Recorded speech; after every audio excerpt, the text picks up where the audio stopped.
If I wouldn't have gone to the urgent care at all, I would have been dead the next day. Coming up today, what felt like the flu turned into the fight for her life and the life of her premature baby. Today we ask, how do you lose so much and still keep your spirit?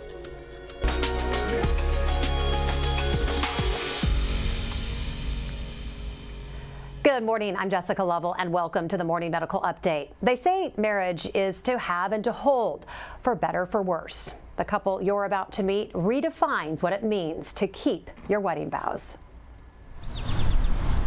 The Bowers were the typical family. Show them the picture, Brooks. Raising 2 little boys, and recently adding a third. Yeah, just regular suburban life, you know, you hang out with the kids, go to the pool, play outside, go to the playground. And this little piggy ate all of his dinner and went to sleep and brushed his teeth, just like you. But that changed February 17th, 2024, when Brie asked her mom to take her to the hospital. That day, my mom drove me just because I wasn't feeling very good. And I figured since I'm pregnant, probably should go check to see if I have the flu or whatnot. Doctors would discover something way more sinister making her sick, a raging infection, streptococcal toxic shock syndrome brought on by strep A, and later a blood clotting condition called DIC, which causes abnormal blood clotting and organ damage. But first, doctors needed to deliver baby Beau at just 27 weeks. They were like, we just need to do an emergency C-section right now, we got to get him out. So the last thing I remember is going to the OR and having that mask placed over my nose and face, and then, you know, taking deep breaths and thinking, gosh, when am I going to fall asleep? And then suddenly fall asleep. But that's the last thing I remember until 10 days later. 10 days later, when Brie awoke to the news that Beau was doing well in the NICU. Brie's prognosis, however, was dire. Doctors said she was failing fast, and at one point, they gave her just a 10% chance of survival. Eventually, she was transferred to the University of Kansas Health System. And they found that she had necrotizing fasciitis in her stomach from the previous surgery, and didn't know if she would live through that or how bad that infection was. Got through that, and then weeks later, amputation started. First, it was a partial amputation, then on multiple limbs, then a final blow. They had told us that she was most likely going to have all 4 limbs amputated. Now, this mom of 3 was facing a new reality as a quadruple amputee. But for those who know Brie, what other choice is there? You know, that's kind of my mindset is, okay, let's do what we need to do and figure out what we can do to improve my, you know, independence, improve things at home, you know, make things kind of go back to the way they were, but knowing that it's not all going to be the same. Brie got to work in rehab. There you go. Facing this unimaginable challenge head on. She even took to social media to share her story. What's your first meal going to be back home? Fried chicken. And inspire people around the world. And she did. There's a lot of, you know, you're my hero, you're a warrior, and I don't feel that way at all. Hopefully in the future, when I gain mobility and be more independent, I can look back at this and say, yeah, maybe I was a warrior, but right now I don't feel like that, because it's been really hard. And again, without the support I wouldn't get through this at all. Support also came the old-fashioned way from neighbors and friends. Welcome home, Brie! Yay, Brie! And at just the right time. Back home, where the true work begins. Figuring out a system here where we don't need extra support. Like, how can we do this just us two? And we'll get there. I'm just looking forward to things that could be possible in the future. A future that began 12 years ago. He's the rock now. He's our rock. I don't think we've loved each other any more than we have. 1, 2, 3. A future with one goal in mind. And I do recall him kind of telling me, I just want my boys to have their mom. And I do too. The toughest part, for now, Not being able to attend to the baby when I hear him crying. I know I have support helping him out, but that should be me. When I have like my down days, which I do a lot, like I start reading the doctor's notes from surgery, and then I'm like, oh my God, like I could have died easily.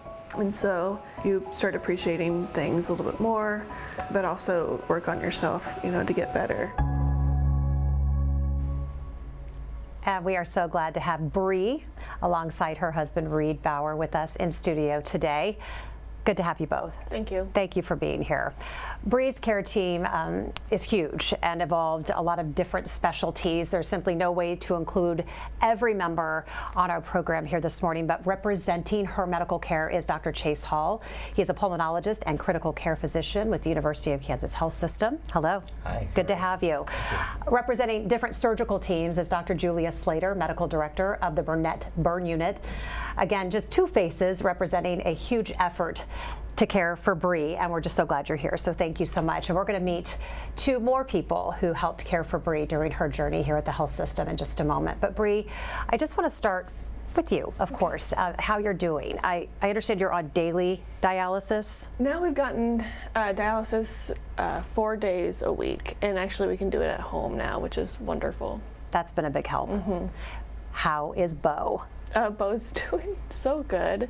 It's still hard to find his actual age or what we're going off of for milestones, but I think just under the circumstances of how he was born, it's kind of incredible where he's at today. He's just, he's meeting the cuteness milestones. Yeah. Oh my Doing goodness, good. yes. And he, Reed, as you had said to Brie when you saw him, you the first thing you said when you said the baby's doing well, you said, he looks just like you. And he does. So Reed, I want to ask you, let's just kind of, as you made this journey back home from the health system and starting with the front entrance to your home, what are some of the biggest changes that you've had to make to your home? Making things more accessible, getting things easy to reach spots for Brie. There's still lots yet to come. We've had a lot of really generous people in our community remodel our upstairs for the boys. We're going to be putting in some lifts so Brie can get upstairs and start putting the boys to bed, redoing the bathroom, and just a lot yet to come, but there's been a lot that's been done so far. It's a process. Mm-hmm. And you had mentioned when I spoke to you originally, just it's really day to day, sometimes hour to hour. Is that still the case? Yeah. Instead of like worrying about Brie dying every hour, it's worrying about what the kids are going to eat, or if they're going to have mac and cheese or chicken nuggets for dinner. That's what you wanted. Yeah. That's what you wanted to get home. How far ahead in the future are you able to look now? It's still hard. Just because there are still milestones to reach for me, and getting, especially my kidneys, figuring that out. But we really don't know how they're going to respond, or if they're going to respond ever, and if not, getting a transplant. So, Dr. Hall, Dr. Slater, what's it like to be sitting here with Brie after everything that her and Reed have been through? I would say it's much better than seeing them in the hospital. So I'm really happy to see them here. Yeah. Dr. Slater? I kind of have the advantage here because I'm still actively following Brie. And so I've been seeing her in clinic and really gotten to see her advances, but watching the video and remembering the first time I got consulted on her and what it was like at that point. That was before you had even woken up here, and so she's just remarkable. And you get to still see her. I know the word's kind of starting to float around the health system that you're here. You had a visitor come down. Some of the nurses are coming down just to poke their head in and to say hi and to give you a hug and welcome you back. You and your family, you've been so public, sharing a lot of the highlights when there have been a few, certainly the lowlights, on your Instagram page called Bo and Brie. Mm-hmm. So I want to ask you about a few moments, and I want to start with this one.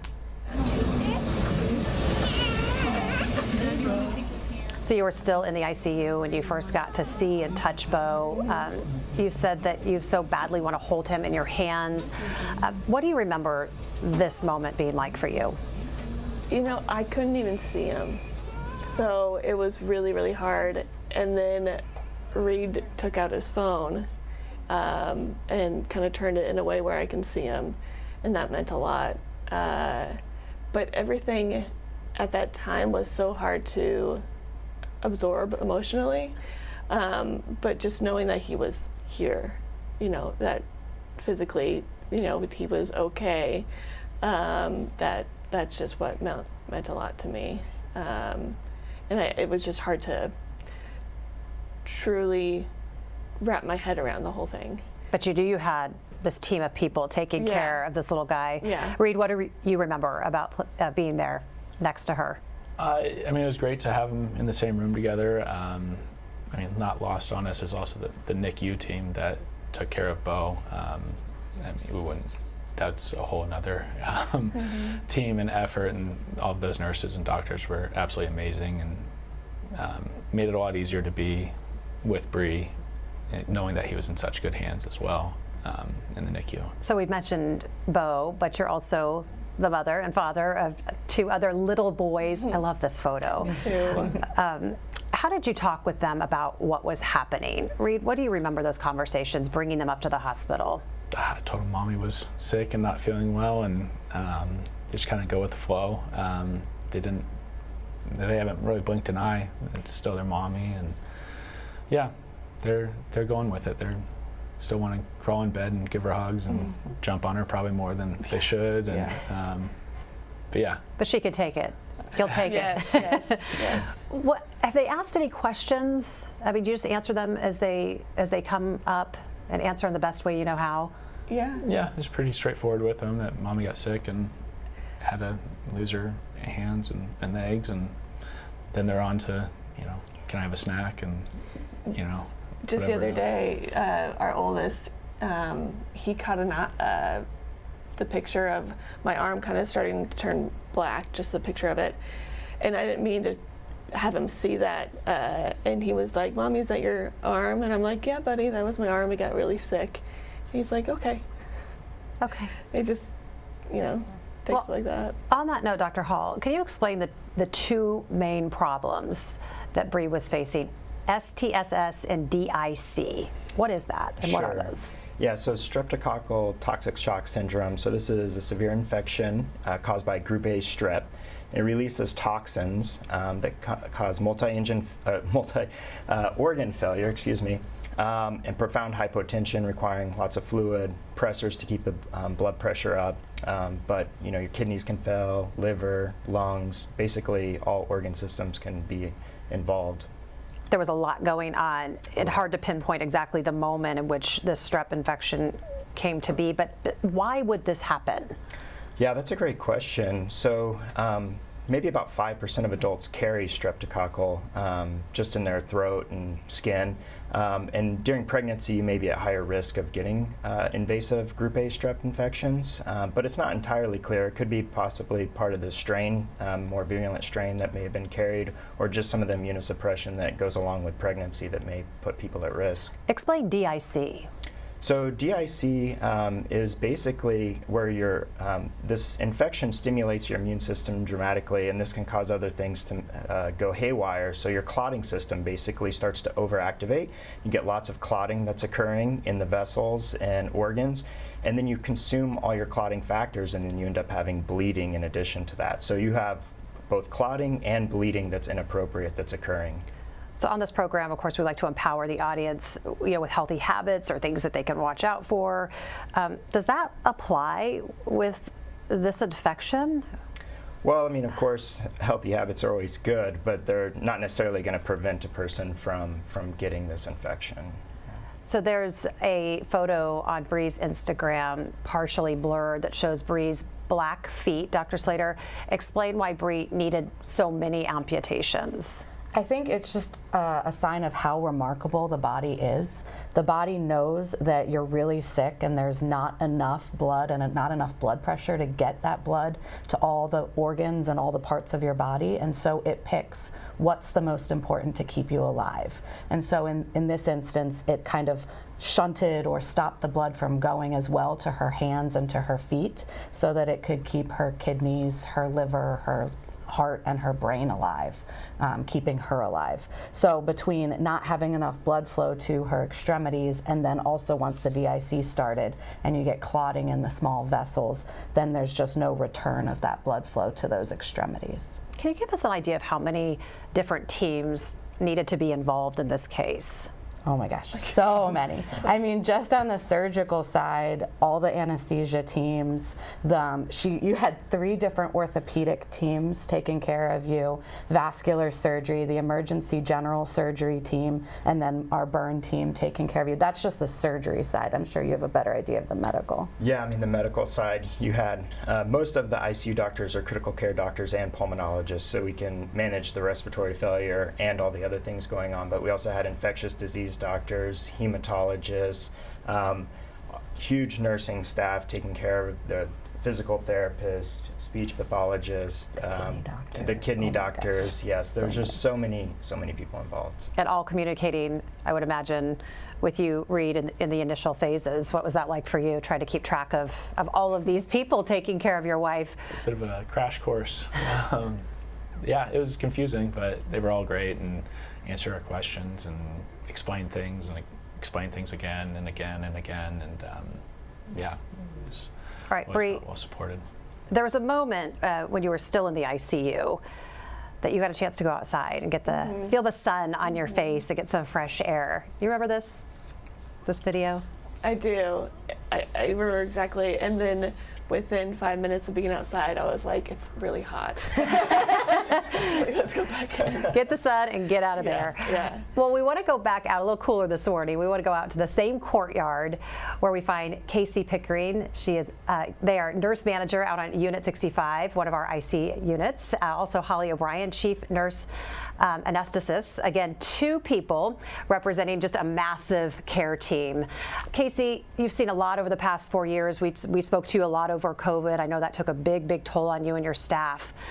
Then you meet Brie, and you mentioned that Brie changed your life. How so?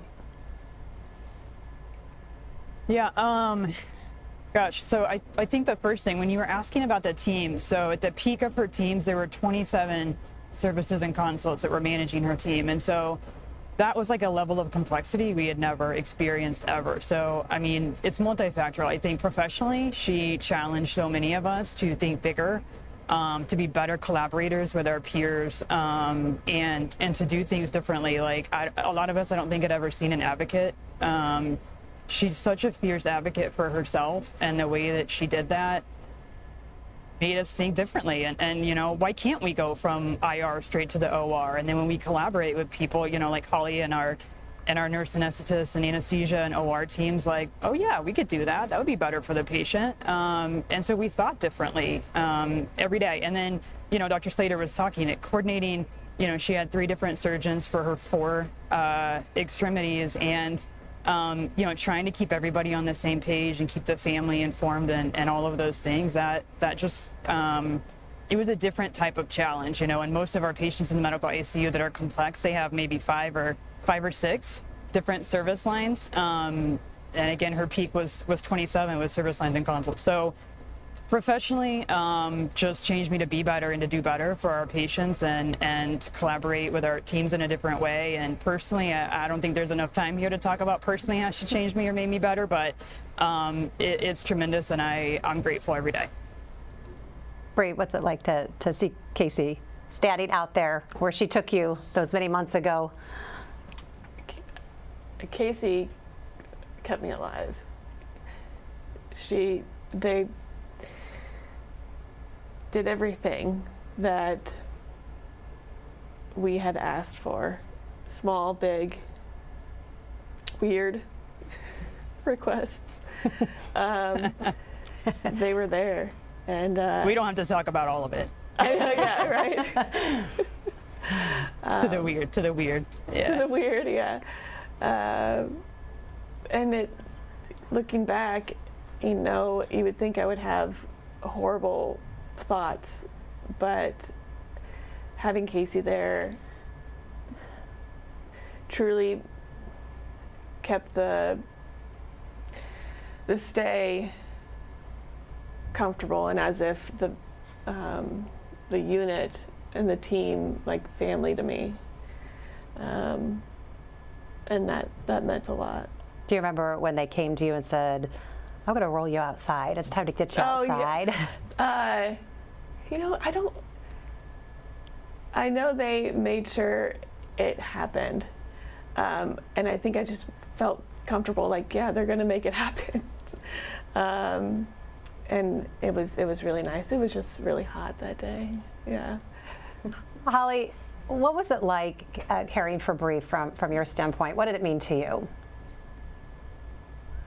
Being such, a very small part of Brie's gigantic care team was so special to me. In anesthesia, we often see people for such brief periods of time, so to get to see Brie and her spirit and watch her progress to discharge and meet her wonderful family was incredible for me.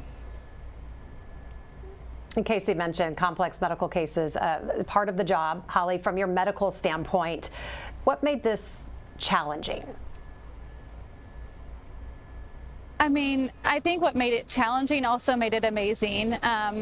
As everyone's alluded to, it was a gigantic care team, and Brie had such complex medical issues coupled with so many surgical needs, and the ability to see all these teams rally and communicate and collaborate in ways I haven't seen before was just amazing. I was just lucky to be a small part of it. And Casey, I understand you also helped plan a party out there in that courtyard for Brie and her son.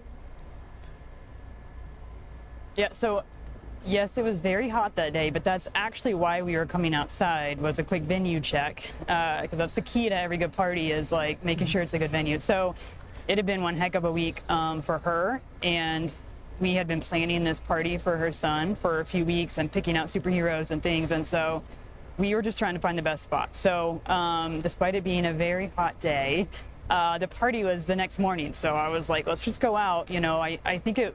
I wanted her to have a voice, and in a situation where there was pretty much everything was out of her control, it felt important that we should give her control whenever she can have it. And that's things like providing input on where her son's birthday party should happen. So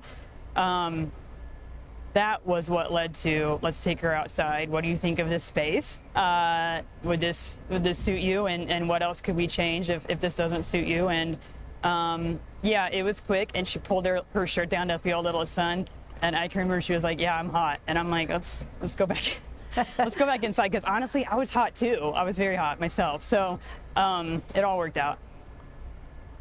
Well, there's another special moment when Brie was first discharged from the ICU, headed to inpatient rehab. This was nearly 4 months after your emergency C-section that day. Brie and Reed, what do you remember about this moment? It was amazing. I think we became very close with everyone here that provided care, but especially the nurses and everyone on the Unit 65. And yeah, it was really special. It was kind of bittersweet leaving, but it was also incredibly exciting that we were going the right direction. Bittersweet to leave, but were you ready to get into rehab? Oh, yeah. I remember back, I think, when I first kind of was aware of my surroundings on that unit, I overheard them having one of those things for another patient. They were leaving and they had been there for a while. And later on, I told Casey, don't do that for me. It's like too much attention. But they did, and it was amazing. It was truly amazing. Quick reminder to anyone watching live, you can ask a question or you can just send some love to Brie here in the comments. You can use Facebook or YouTube, or you can email the Medical News Network. All that information is right there on your screen. So Brie, you're a nurse yourself. Mm-hmm. Did the nursing knowledge help or hurt during this time? It helped mostly, but it hurt because I don't know everything. And I think providers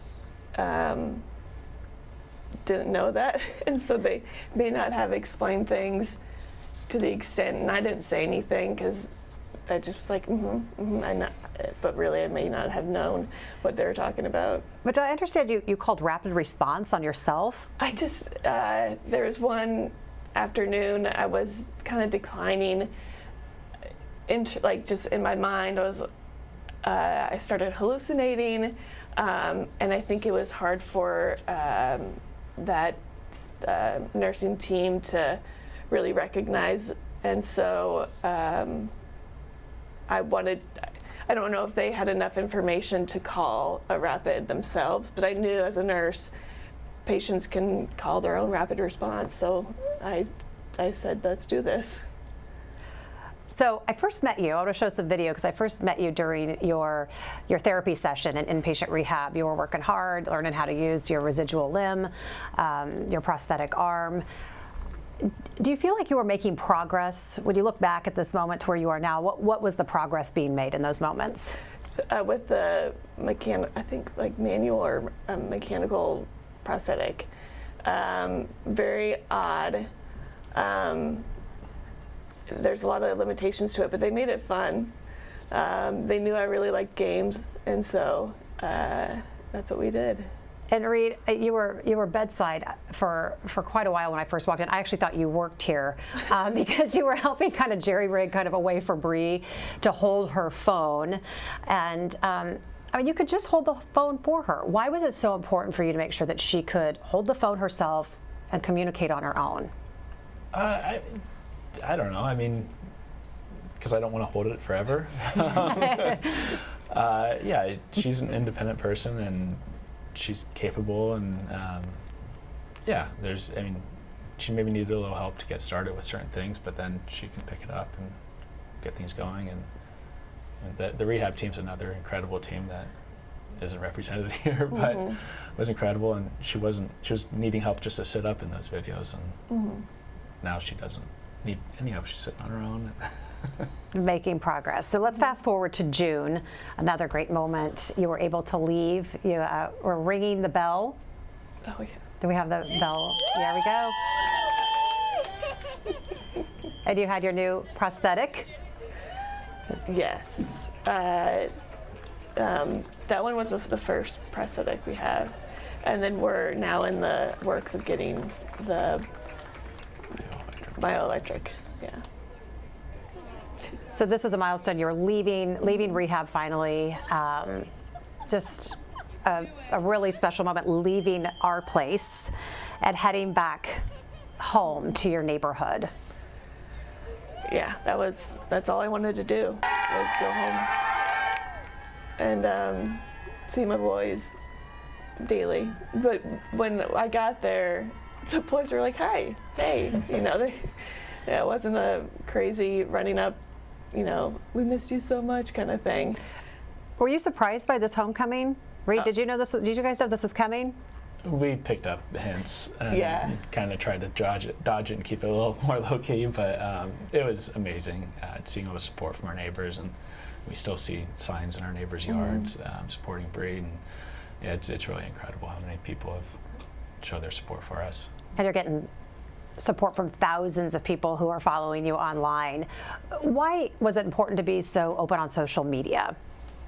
At first, I know he wasn't a big fan of it, but something, you know, as crazy as this, I feel like just needs to be shown. Also, to communicate with family, to make sure that they were up to date with what was going on.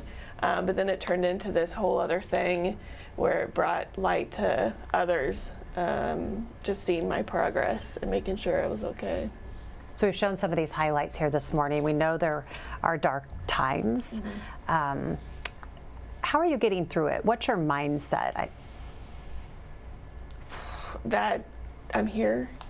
And when I really get down, I just look at baby Bo and remind myself I wouldn't have been able to see him grow I wouldn't be able to see my other 2 boys grow.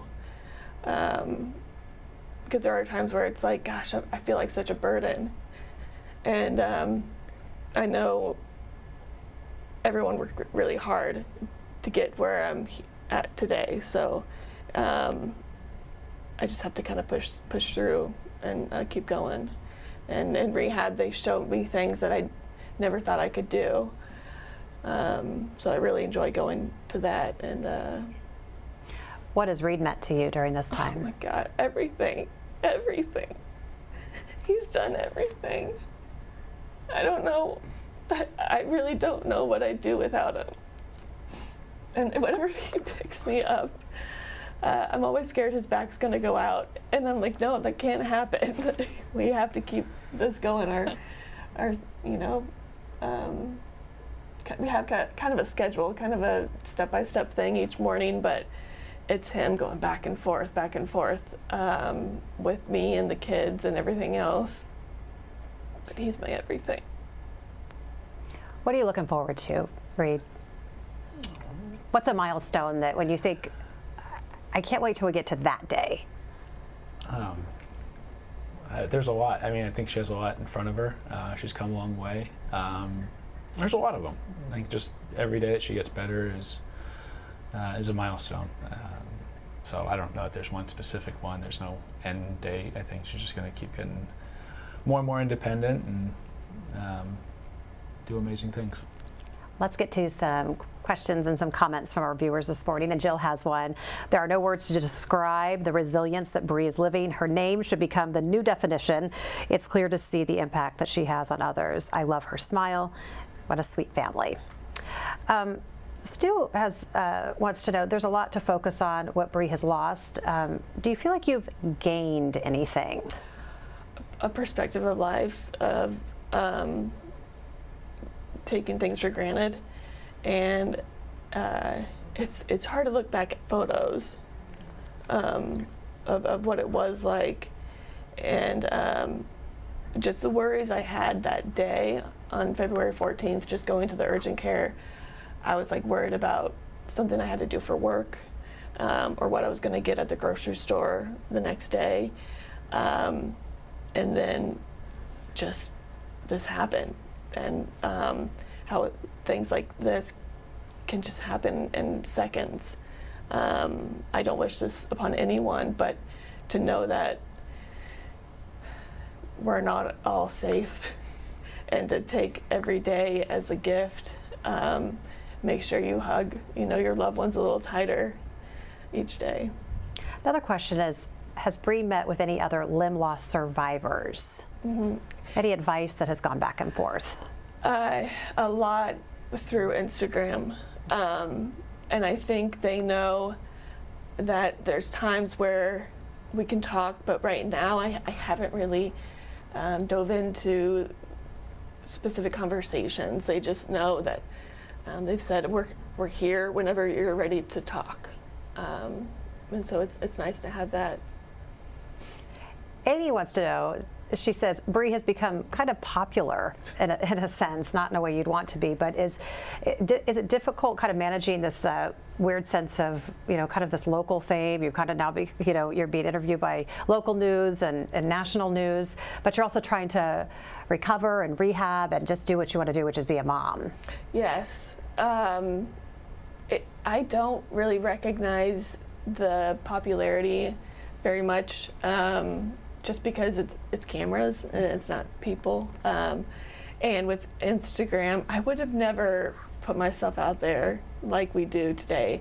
But I feel like when people really see the hardship of what it's like, just for anyone with a amputation, I think it's necessary to see and make it kind of raw and real. You felt it as an opportunity, yeah, to share your story with the masses. Yeah, and you have. And to make sure others in the same situation know that they're not alone. Dr. Hall, I want to start with you. What is the big takeaway from this story, Brie's story, treating her, and what do you want people to know? Well, there's a lot of takeaways. I would say, one, this is an amazing story of resilience and perseverance and being an advocate for yourself. She and Reed and the family, they were huge advocates, which is important when you're in the hospital, to be an advocate for yourself. And then I remember in the hospital, she said, I'm somehow going to do something very positive with this. You said that, and you have been. You've been trying to teach people and educate people, which has been amazing. And then I think on the medical side, just recognizing how severe these infections can be and how quickly they can progress. We're talking 24, 48 hours can be life or death. So having a high index of suspicion and getting the right treatments going as fast as possible is important. Dr. Slater, what's the big takeaway? I think it's just such a great highlight of what teams can do together and how important teamwork is in our medical care, both the teamwork of myself with my colleagues, medical, surgical, but the teamwork of us working with Brie and with Reed and all of their family, and really getting together so that we can give her the best care, because I can come up with a plan, but if it's not in line with her wants or what's working for her, it's not going to be the best plan for her. And I'm just so grateful to have such amazing colleagues and to have gotten to help with all of them to work with your family. Holly, Casey, thank you so much for joining us this morning. Holly, what's the big takeaway? I think for me, it's simply learning from Brie. I think her resiliency, but just the way she goes into everything and the attitude that she approaches life with, and just how important and amazing her family was too. To watch them support and rally and there every second of every day was such a good reminder to all of us of how valuable that is. Casey? Yeah, I mean, I would echo some of what Dr. Slater said. I mean, like, I'm a nurse and I'm honored to get to represent nursing, but I mean, hundreds of nurses and contributed to her care and like all of the teams. And you know, I remember when we had that celebration to Rehab, Dr. Slater spoke to some of the folks lining the hall and said, you know, in a way that celebration was for us too. Like, we were all so invested in seeing her get to the finish line, and the way that we had all come together to collaborate and be partners in her care. It literally took all of us, and I also think that goes to her and her family. I mean, to meet her family and know them is to love them, and they are incredible, and it literally took all of us, and it was such a reminder to our teams and all of the teams of what we can do when we really collaborate and communicate and focus on the patient and what's in line with what she wants and what she needs. Thank you both for being with us. Reed, as people continue to learn more about your story and follow it, what do you want the big takeaway to be? I don't know. That's a very broad question.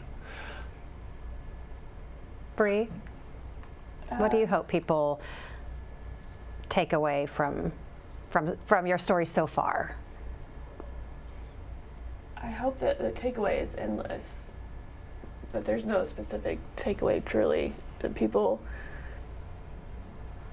learn about this and do what they want with it, you know. Some people take it as a reminder, you know. A lot of people on Instagram say, you know, I complain about this, you know, or that, and I shouldn't. Or the advocacy part where I hear stories now that people say, you know, if I didn't speak up, then, you know, this or that wouldn't have happened. And so I think there's many different ways to take from my story. Thank you for being with us today. Yeah. Thank you. Thank you, Reed. Thanks to our entire panel of guests. We're so appreciative. And thank you to our viewers for being with us today. You can check out a lot more of Brie's experience on her Instagram page. Again, it's called Beau and Brie. We will leave you with a look back at Brie's journey back home to her boys.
Coming up tomorrow on the Morning Medical Update. David Kino tried radiation. He tried hormone therapy, but when prostate cancer came back, David searched for a second opinion and found a different path. I'm Jessica Lovell on the next Morning Medical Update. From recurrent cancer to remission, plus the separate but simultaneous cancer journey happening inside David's own family. Tuesday at 8. Subscribe to our Morning Medical Update and Open Mics with Dr. Stites podcast. Now, everywhere podcasts are available.